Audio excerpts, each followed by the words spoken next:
As I've gotten older and been in ministry longer, and you'll know this from your life experience too, the more I've just come to realize that everyone is going through something.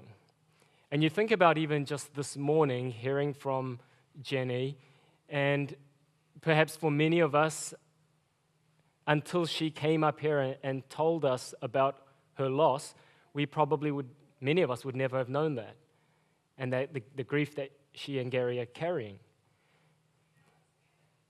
And we talk to anyone else, and you sit down for them for any length of time, and you'll begin to realize that everyone is carrying something. And as today's psalm has said, we wonder, where does our help come from? I don't know what situation you're going through. I don't know what grief you may be carrying or walking through. And in amongst that, you might be wondering, where does your help come from? Where does my help come from? And as we go through this series, we will hear voices from different people. And there are different options out there for help. And it might be counselors or therapy or medication or these kind of groups or whatever it might be. And they are all wonderful God-given gifts to us. And we as people should access all the help that we can get. So we 100% totally endorse them. But this morning, I come to you not as a counselor, not as a physician. I am not qualified to speak on any of that stuff. All good stuff, but I'm just not qualified to speak about it. Mark, as a trained counselor, he will be able to give you advice on that. I don't have such qualifications. All I am is a minister. So today, let's open the Bible, Psalm 121, as Lara has read. And I want to answer this question that the psalmist has asked, where does my help come from? And the simple message is, in amongst all those things, all those different options, I want to say that for us Christians, our first port of call, amongst all those things, our help comes from the Lord, comes from God. So Psalm 120, and you want to have it out in front of you as we make our way through it. Psalm 121 is part of a group of psalms called the Psalms of Ascent. So it's 120 to 134, and they were sung by the people, God's people, as they ascended towards Jerusalem, because Jerusalem is on a hill. And they were sung during pilgrimages. The people had to make pilgrimages 3 times a year for the Festival of Tabernacles, Pentecost, and Passover. And you might be wondering, why did God institute a pilgrimage for the people? It seems like a lot of admin. Why do they have to leave where they are and have to go worship at a particular place? Well, Warren Wiersbe makes the point that perhaps, when God's people were under Moses' leadership and they're wandering in the desert, every day it's abundantly clear to them that they totally rely on God for their protection, for their salvation, for their identity, for who they are as a people. They're totally and utterly dependent on God. But then once they enter the land and have a land they can call their own, once they're Canaanized, perhaps they might be prone to forgetting who they are and getting comfortable and forgetting that God is their greatest source and their only source of salvation and provision and identity. And so perhaps these pilgrimages were instituted so that even when they had their own land, they would still be reminded as they made this trek that actually, hey, yeah, we actually still belong to God. He is still our source of identity and provision and salvation and protection. And I think this isn't the main point of the sermon, but I think as I was preparing that, I think there's a lesson for us there. The New Testament says that we are sojourners, we are aliens, we're citizens not of this kingdom, but we're citizens of heaven. And particularly for us living on the North Shore in the 21st century in a Western country where it's comfortable and where we just have everything at our fingertips. And we have nice houses and nice cars, nice clothes, nice phones, nice everything. It might be easy for us to actually forget that we're pilgrims, that we're sojourners. And so I was thinking, man, I wonder what that pilgrimage equivalent might be for us. And I thought, you know what? Maybe it's church. Maybe it's coming to church. Taking, kind of stopping at least once a week and leaving our house and making a specific decision. As for me and my house, we are going to go to church, take time out, and specifically worship God with His people. And so, next Sunday, as you're driving into church, I wonder if, maybe that's a perspective that we can take, that this is actually reorienting us for the week ahead to remind us, in amongst the comfortable worlds that we live in, actually, God is my source of protection, my comfort, my identity, and it might act as a pilgrimage of sorts. But anyway, that's just a side note. That's a freebie. This psalm is going to tell us about why God is the one who will help. Why does He qualify to be the God who can help? And so our first point comes from verses 1 and 2, and it is because He is a powerful God. I lift my eyes up to the hills. From where does my help come? My help comes from the Lord who made heaven and earth. So when the writer writes this, I lift my eyes up to the hills. What are the hills what does that mean? Why? It seems like an arbitrary thing. Well, I lift my eyes up to the hills. Well, I think it can mean one of three things. I think, first of all, the hills can be talking about a source of refuge. So I'm on the main road on my travels, and I'm wondering, on this dangerous path in life, where does my refuge come from? Or perhaps it's from the hills, where there is shelter, where I can hide, where I'm not exposed to the elements. And as we consider our own lives and the grief that we may be carrying or whatever it is that we're going through, we might consider, where does my help come from? I look to the hills, and the hills for us might be our job, our money, our spouses, or whatever it might be. Is that what he's talking about? Or the hills could also, conversely, be a source of danger or anxiety. Because yes, it's safe up there, but it's also where the thieves and the robbers are hiding. And so as they're walking on this open road and looking up to the hills and the danger that it might present, they might be wondering, I look at these dangerous hills, where does my help come from? Or third option, the hills could be a reference to other gods. So in the ancient Near East, their worldview said that mountains were places, or hills were places where deities lived. Kind of makes sense, right? Because it's high up there. It's places that it's hard for us to reach. And so the psalmist could be saying, I look around at the world and I see all these other deities, Molech and Baal and Asherah, and amongst all these gods, where does my help come from? Regardless of what it means, the psalm continues, and the psalmist lifts their eyes from the hills to the one who made the hills. My help comes from the Lord who made heaven and earth, the one who made all the hills. And so, I think what it's saying is that the hills, they're a source of refuge for me, but I look beyond that, and I look to God, who is greater and stronger and safer than the hills.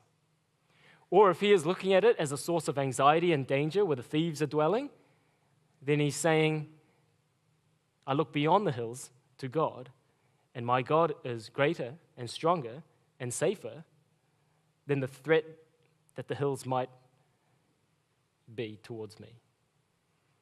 Or if he's talking about other deities, then he's looking at all the other deities and saying, actually, My God is greater, stronger, and safer than all the other gods that are out there.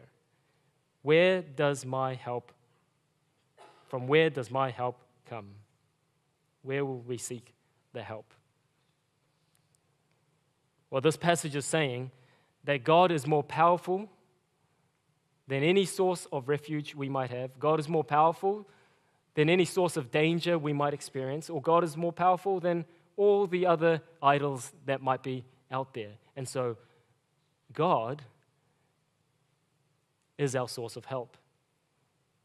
God created everything. He created the heavens, He who made the heaven and earth. So whatever we have, whatever issue we're going through, whatever grief you might be carrying, it's not too big for God. He's the one who created everything. God is the creator of everyone and everything. And we know this, right? We learned this day one. Like, help me out here. My God is so big, so strong and so mighty. We know it. We knew this from Sunday school. But in the New Testament, we're told that God is able to do immeasurably more than we ask or imagine. Like, God is powerful. He is able. But I want us to note that God being powerful in and of itself is not a source of comfort.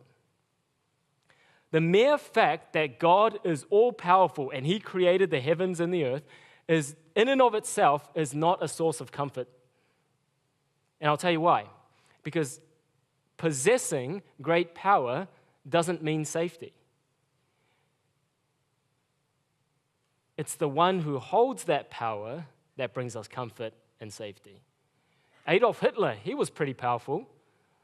Stalin, Mussolini, Pol Pot, any crooked government that has all power, like that is not a source of comfort for us. But what the entirety of Scripture and the rest of the psalm is going to tell us is that actually the God who created heaven and earth, the one who is all-powerful and has the power to intervene and help us, that God is actually a good God. He is a God of love and mercy and grace and kindness. He is a good, good Father. Give thanks to the Lord, for He is good. His love endures forever. And this leads into our second point in verses 3 to 4. Another reason why God is the one who is our help. He is our help because He is a providential God. What you're going to notice here, He will not let your foot be moved. He who keeps you will not slumber. Behold, He who keeps Israel will neither slumber nor sleep. You may have noticed that there's a perspective change here. So it was actually talking in the first person. I lift my eyes up to the hills. Where does my help come from? And then it changes to the second person. He will not let your foot be moved. He who keeps you will not slumber. He is your keeper. He is your shade, and so on. And the reason for that is perhaps this psalm was like an antiphonal song. So it's like one, we kind of did it just before with that song. Like one person sings this part, and then another person sings this part. Maybe it's kind of like a call and response. Maybe, perhaps, it's just self-talk. Maybe it's just someone's internal dialogue of themselves going, oh man, like where does my help come from? Hey, let me tell myself where my help comes from. My help comes from God. So maybe it's some kind of self-talk like that. And we got to remember, these were songs that were sung by the people as they were making their pilgrimages, right? So they were songs that were sung to, encourage them and encourage each other for the journey, as well as preparing their hearts for the worship that they were about to experience at Jerusalem. So there's this real sense of actually these songs are trying to build up the faith of the Christians. And so again, this is another freebie. I think there's a lesson in there for us as well of kind of thinking about, okay, on their pilgrimage, they had these songs. And of course, we too have these songs. But as pilgrims in the 21st century, what are the songs that we sing to ourselves or sing to each other to encourage us as we go on this pilgrimage? Like, do you have songs in your heart that when you are struggling or carrying grief or going through hard times, that you can actually sing to yourself?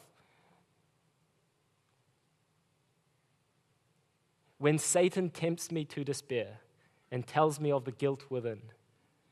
Upward I look and see him there who made an end to all my sin.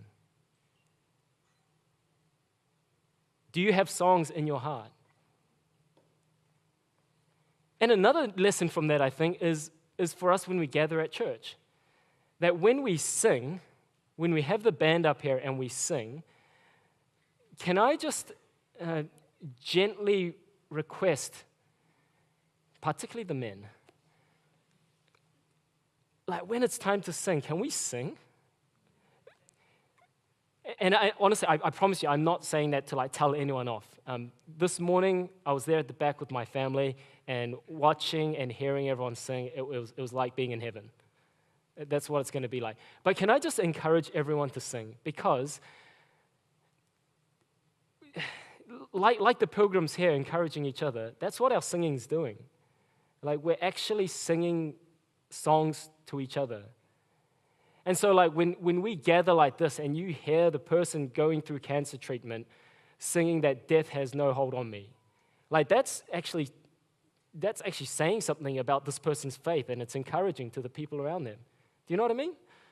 So, hey, just a side request, like please, when it's time to sing, it's not just an arbitrary thing where we're trying to warm our bodies up or something. Like there's actually some spiritually formational thing happening. So, yeah, let's sing. Anyway, verse 3, he says, he will not let your foot be moved. That means God is not going to let your foot slip. He will not let your foot slip. It's kind of like when your kids, perhaps, they start walking for the very first time. When your babies start walking for the first time, and they're walking around, and you're kind of, you're kind of guiding them like this. You're not holding their hands, but you're just kind of guiding them, ready to catch them as soon as they fall over, right? That's the kind of the picture here, that God, He will not let your foot be moved. That he's here like this, ready to catch us when we fall. And then when it says He will not slumber or sleep, this is speaking of the providential care of God. So providence isn't just, okay, God's going to make sure there's bread on the table. Providence is talking about this idea that God, in his sovereign will, that He is upholding the universe and ordaining the events and things that are taking place for His glory and for our good, to shape us into Christ's likeness. And so when it says He will not slumber or sleep, it's talking about this moment-by-moment personal care of God. He doesn't fall asleep. You think back to 1 Kings when Elijah and, the showdown on Mount Carmel, and he goes up to King Ahab and he's like, bro, you're ruining our country, you're bringing all this idol worship in. So let's settle this once and for all, okay? We're not going to be double-minded on this. You bring your prophets of Baal, and we're going to put a bull here, and you guys are going to summon Baal, and if he brings down fire, then we'll go follow him.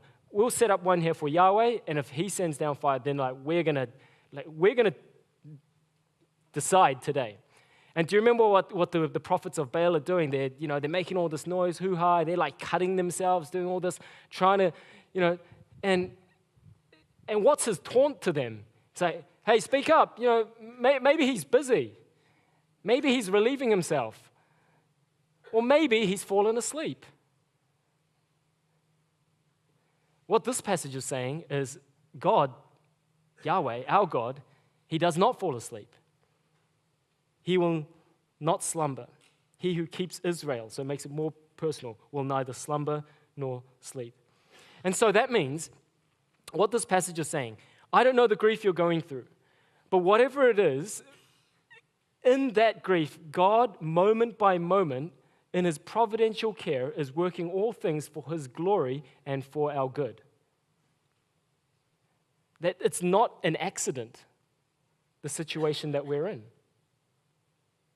If you think about Exodus 17, we read of this fascinating little bit where the people, they're wandering in the wilderness, and they come to a place called Rephidim. And the problem with this place, it's a terrible campsite because there's no water. And the people start complaining, which, by the way, you read that and everyone gives God's people a hard time for complaining. But let's be honest, if you were camping somewhere and there was no water, I feel like that's a reasonable thing to complain about. But anyway, they're complaining that there's no water. Why have you let us here? Rah, rah, rah. But actually, if you read that passage, it'll say the reason why they were there is because of the command of God. So God commanded his people to go to Rephidim, where there was no water. The point being, it wasn't an accident, that God knew what he was doing, that there was something spiritually formational that was happening, and that God hadn't typed in the wrong thing on Google Maps or had fallen asleep or whatever. God knew what he was doing. He was there with them. This is talking about the providential care of God, that moment by moment, he is with his people, and that he is with us whatever we're going through. You think about Esther.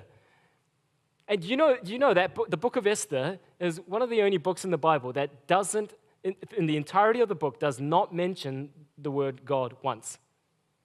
But that's kind of the point of the book, that God is in the details and in the background of all the things that are taking place. And so you'll read Esther, and you'll notice it's kind of a book of coincidences. One coincidence after another. Someone happened to be here at this right time, and this, and so on. So it's making a theological point that actually God is in the background, working all things for his glory and for the good of his people. And so you think about Esther, who's has to approach the king without being asked, so that could be death for her. And you know how it goes, right? Hey, maybe you're in this position for such a time as this.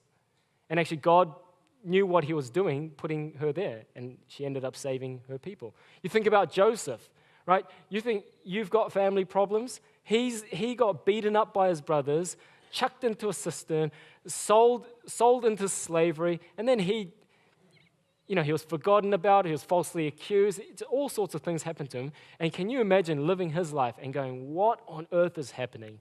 How could this possibly be happening? But again, we know how the story ends, right? When he's talking to his brothers at the end. Hey, you guys meant it for evil, but God actually meant it for good.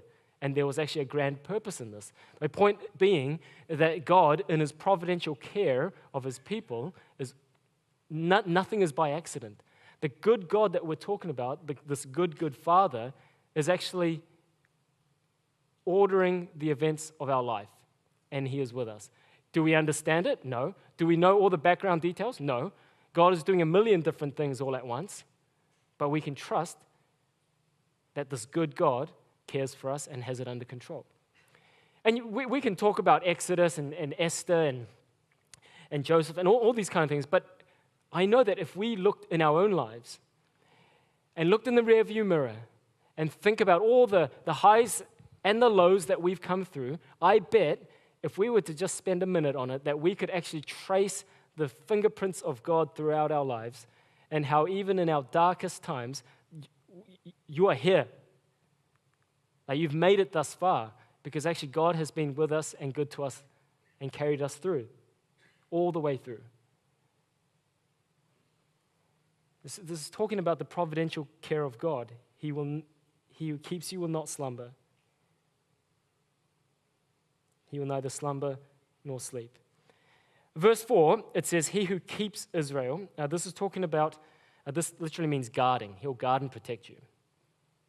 He'll guard and protect us. So everything that happens to us is under the providential care and guard of our God. There's a reason for whatever it might be you're going through. Fourth reason comes from verses 5 and 8. He is a protecting God. The Lord is your keeper. So this word keep, remember, the Lord is your keeper. The Lord is your shade on your right hand. The sun shall not strike you by day, nor the moon by night. The Lord will keep you from all evil. He will keep your life. He will keep your going out and your coming in from this time forth and forevermore. He will guard us. He will protect us. So look in verse 5. It says, the Lord is your shade on your right hand. This is talking about his protective presence. Like shade is a good thing. When you're out in the heat, shade is a source of refuge and comfort and joy and pleasure. Psalm 91 talks about how we abide in the shadow of the Almighty. So when it says, Lord is your shade on your right hand, it's talking about refuge and protection. And on your right hand, talking about personal presence. The Lord is your shade on your right hand. He is personally involved in our care. And then what the author does is, and I think it was Derek Kidner who made this point in his commentary, a poetic parallelism is employed here, where it says, the sun shall not strike you by day, nor the moon by night. It's just two opposites to kind of say this, that, and everything in between. The dangers that might come by day or come by night, and everything in between, God is your keeper. And then verses 7 and 8 just emphasize it even more. He'll keep you from all evil. He'll keep you alive, keep you going in, going out, this time forth, forevermore. Now, we've got to talk about this, though. He will keep you from all evil. Now, we need to be clear, because this is not a promise that if you're a Christian, if you belong to God, that life is going to be one of comfort and ease. This is not saying that God is going to spare us from all evil or harm, that we're not going to go through anything like that. Actually, it's saying that, yes, evil and hard times and grief, this will come, but God will protect you and care for you through that. Remember Psalm 23. The valley of shadow and death will come. God's people will walk through that valley. But why should we fear not? For you are with me.